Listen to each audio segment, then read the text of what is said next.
Hello friends, चलिए घर पे ही रहकर अपना वर्क पूरा करें। ठीक है, तो आज हम लोग पिछले वीडियो में हम बोले हैं कि नेक्स्ट वीडियो मेरा 11th का होगा फर्स्ट चैप्टर। तो हम लोग आज फर्स्ट चैप्टर पढ़ेंगे जो 11th का फर्स्ट चैप्टर है समुच्चय। ठीक है, समुच्चय।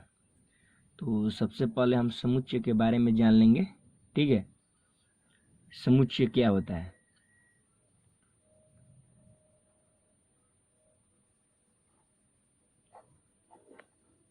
समुच्चय का अर्थ होता है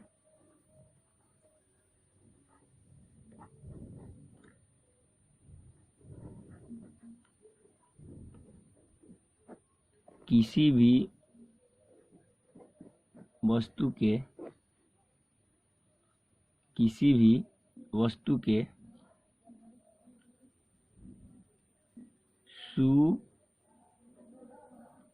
सुपरिभाषित किसी भी वस्तु के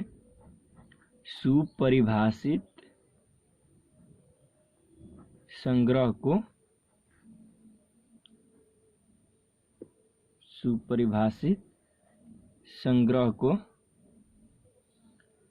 समुच्चय कहते हैं। ठीक है, समुच्चय कहते हैं। अब यहाँ माइंड में आ रहा होगा कि सुपरिभाषित संग्रह क्या होता है। ठीक है, तो सुपरिभाषित, ठीक है, सुपरिभाषित का अर्थ होता है, ठीक है,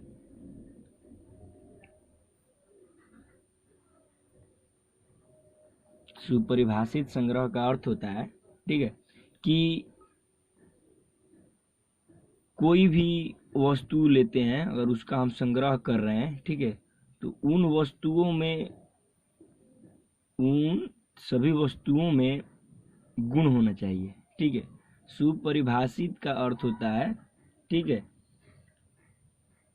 कि एक गुण होना चाहिए। जैसे कि मान लीजिए एग्जाम्पल के लिए हम आपको बताते हैं, ठीक है, कि जैसे में हम बोले सम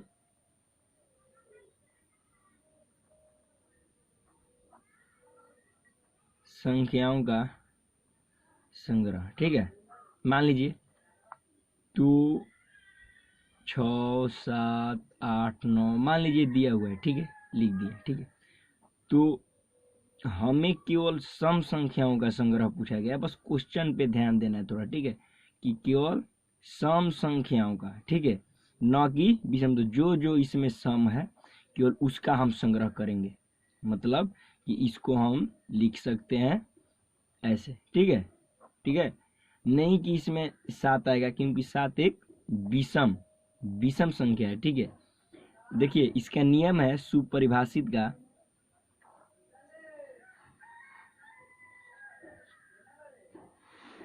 देखिए सुपरिभाषित का नियम है कि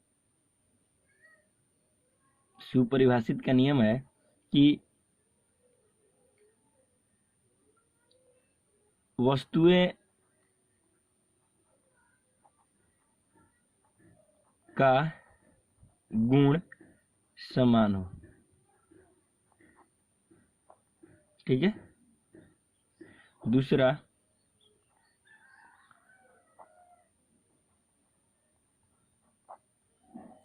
अलग अलग व्यक्तियों के लिए अलग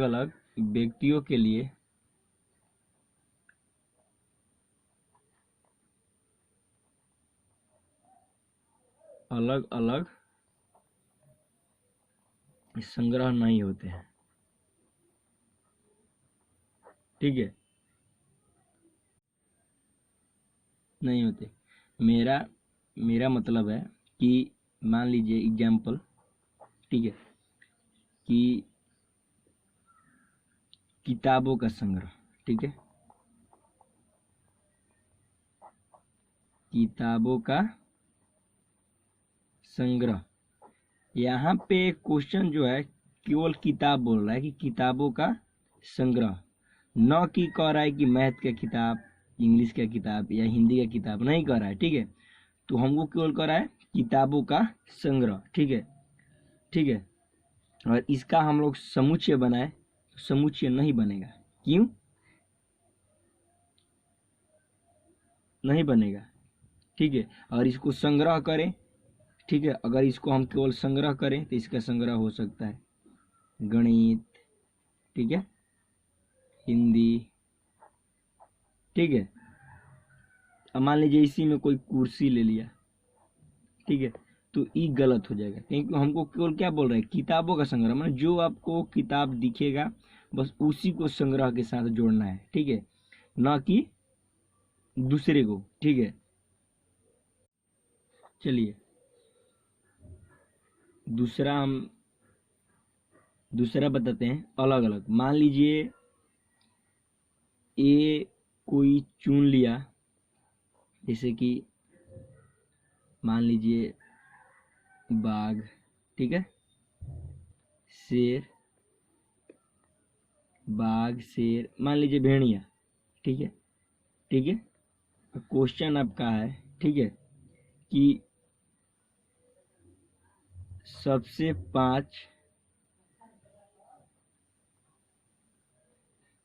पांच खतरनाक जानवरों का संग्रह। ठीक है, तो देखिए मान लीजिए ए चुन लिया बाघ, शेर और भेड़िया, मतलब कि इसके नज़रिए से ये, ठीक है, ये जो हैं वो खतरनाक लगते हैं। अब मान लीजिए बी ले लिया, ठीक है, चीता, ठीक है, शेर और बिच्छू मान लो, ठीक है, तो गलत हो जाएगा। ठीक है, क्योंकि ये संग्रह नहीं बना है। क्यों कि हम क्या बोले हैं कि जो समुच्चय के अव्यय होते हैं, समुच्चय के अव्यय जो हैं ये दोनों में सेम होना चाहिए। ठीक है, दोनों में ये सेम होना चाहिए, ना कि ये कोई और चुना है आप कोई और चुन लेंगे। ठीक है, तो ये गलत हो जाएगा। ठीक है, तो हमको वहीं देखिए अलग अलग व्यक्तियों के स्थान चेंज हो सकते हैं। मान लीजिए हम चुने हैं बाघ, शेर, भेड़िया, ठीक है, अगर बी चुनता भेड़िया, यहाँ पे शेर, यहाँ पे बाघ, तो हो सकता है ये चलेगा, ये सही है, लेकिन अलग अलग नहीं चुन सकता है। ठीक है, अलग अलग चुनने से क्या होगा, गलत हो जाएगा। ठीक है, तो इस बात पे थोड़ा ध्यान देना है। ठीक है, कि संग्रह तभी होगा जब दोनों के अव्यय समान हो। ठीक है, चलिए अब क्वेश्चन है, ठीक है, कि क्वेश्चन है, मान लीजिए एक एग्जांपल के क्वेश्चन दे रहे हैं, अंग्रेजी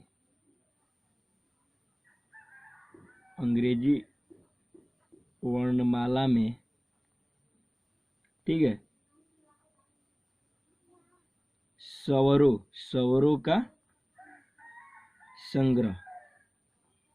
ठीक है, आपको बताना है कि समुच्चय होगा कि नहीं होगा, समुच्चय है या नहीं है। ठीक है, देखिए केवल स्वरों का कह रहा है, समझिए यहाँ पे केवल स्वरों का, मतलब कि वॉवेल पूछ रहा है केवल।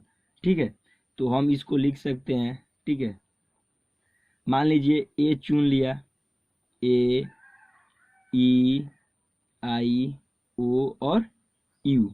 ठीक है, ए, ई, आई, ओ, यू। ठीक है, ठीक है, तो इसका समुच्चय हो गया, इसका समुच्चय बन गया, समुच्चय है। ठीक है, समुच्चय है।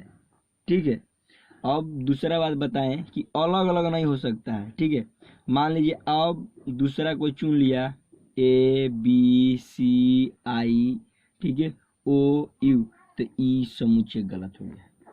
ठीक है, ई नहीं हुआ। ठीक है, तो इस पे थोड़ा गौर करना है, ये गलत हो जाएगा। ठीक है, हमें क्या करना है केवल कि देखिए मेरा कहना है कि समुच्चय के अव्यय जो भी हो, अगर कोई दूसरा भी कोई चुन रहा है तो सेम होना चाहिए, ठीक है। स्थान आप चेंज कर सकते हैं, मतलब कि बी अगर चुनता ई आई ओ यू और ए, ठीक है, तो ये सही है, सही है, क्योंकि ये सही है, क्योंकि देखिए दोनों का सेम है। हम क्या बोलेंगे, गुण समान होना चाहिए, ठीक है। अलग अलग व्यक्तियों के गुण समान होना चाहिए, न कि दोनों के अंतर हो जाएगा, ठीक है। अंतर हो जाएगा तो गलत हो जाएगा, ठीक है।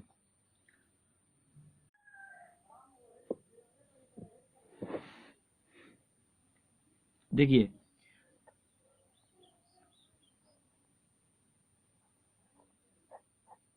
समुच्चय के अव्यय, ठीक है, अव्यय, ठीक है।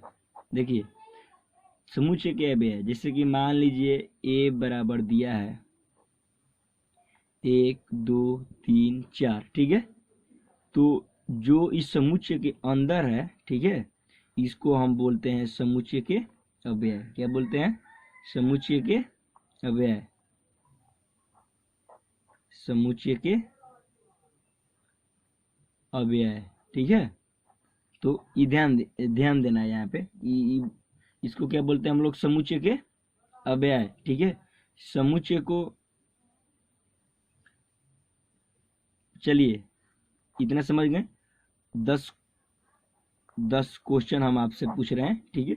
आपको उसको बताना है कि इसका संग्रह, समुच्चय संग्रह होगा कि नहीं होगा, ठीक है।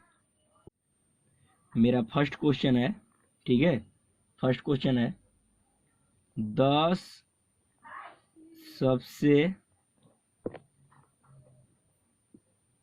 प्रतिभाशाली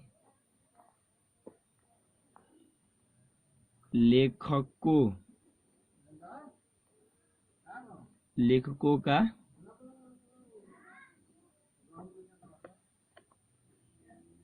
संग्रह। दूसरा क्वेश्चन है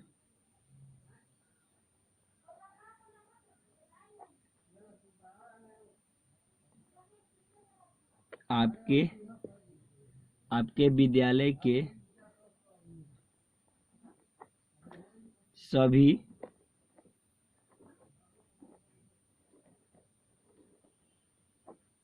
विद्यार्थियों का संग्रह, ठीक है। तीसरा नंबर क्वेश्चन है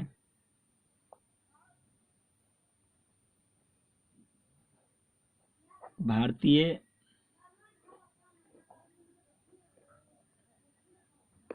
क्रिकेटर का संग्रह, ठीक है। चौथा क्वेश्चन है 10 से कम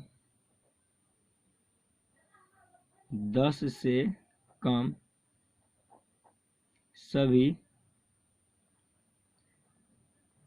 प्राकृतिक संख्याओं का संग्रह। और पांचवा क्वेश्चन है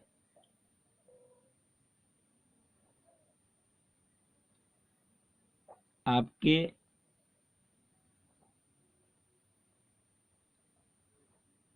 विद्यालय के 10 सबसे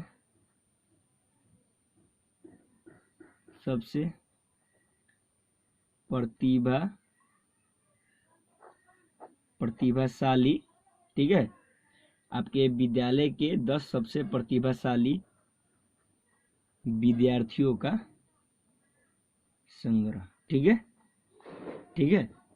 तो आपको केवल बताना है कि किसका संग्रह होगा और किसका संग्रह नहीं होगा, ठीक है, ठीक है। हम अब मिलेंगे अगले वीडियो में, ठीक है।